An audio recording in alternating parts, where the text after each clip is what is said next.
Vedic yoga tradition and the esoteric traditions of India, of Tibet, in Buddhism, and actually in the Judeo-Christian tradition, in the Kabbalah and Judaism, in esoteric Christianity, one talks about the energy body, and that there's the physical body and then there's the spiritual body.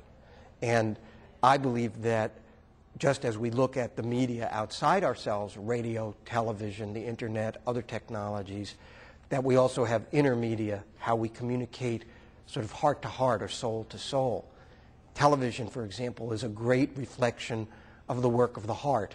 It's around compassion, it's around love, it's around, and its dark side, around codependency and emotional neediness and the need to stuff ourselves when we're emotionally hungry. But we can also have the inner media of radio, which is how do we deal with power and whose voice do we listen to, and what are the music, the song sheets, the playlists that we tune to, who are the gurus, who are the powerful people that are on our inner radios. In the same way, I can think we can talk about the internet. The internet is connecting us all to information, and we have this outer dilemma of how do we filter truth from falsehood when we go on the internet.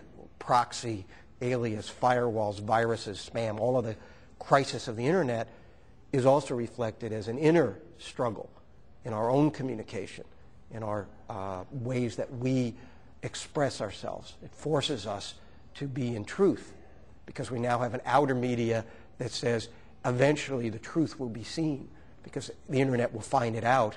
Well, I think that's a very important monitor for us to think about our inner media, what we express, if we really believe that at some point everyone will know our darkest secret. In the esoteric tradition, there's such a thing as the energy body, and the energy body has different centers. In the Kabbalah, there are different centers of the body. In yoga, one talks about the chakras, or the energy centers that go from the base of the spine to the crown. Each of those centers has its own philosophical tone, its own issue for us. And actually, each of those centers have communications issues. And the first center is around being present and saying, I am, knowing where one is. And the second center, I believe, is about relationship. I think of how we use the telephone as a reflection of how we use our work in relationship. The third center in my construction is around power. And I like to think of that in terms of radio and whose broadcasts we listen to and how we broadcast our truth out to the world. And the battles over who has control of radio is an outer reflection of the inner question of who has control of how we express our power. I've talked earlier about television as the heart. I think the fifth chakra, which is the center of speaking, is the center of the internet.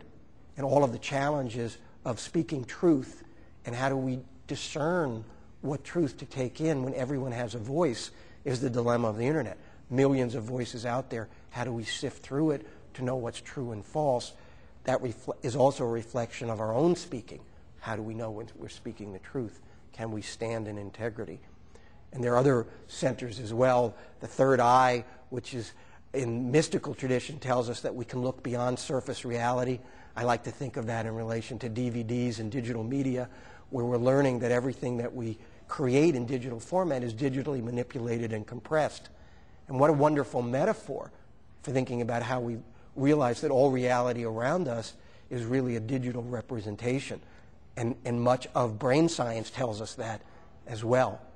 And finally, our crown center, which is our connection to the divine in the spiritual world, is, I believe, in a communications metaphor around creating a world where every object has its own IP address. Every object is an intelligent device.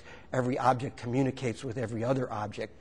And what a wonderful metaphor for human existence as we create in our outer media technologies where even a plant has a chip in it that's talking to the vintner saying it's time to water me.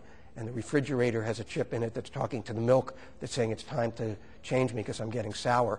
What a wonderful metaphor for how we could all be communicating with each other.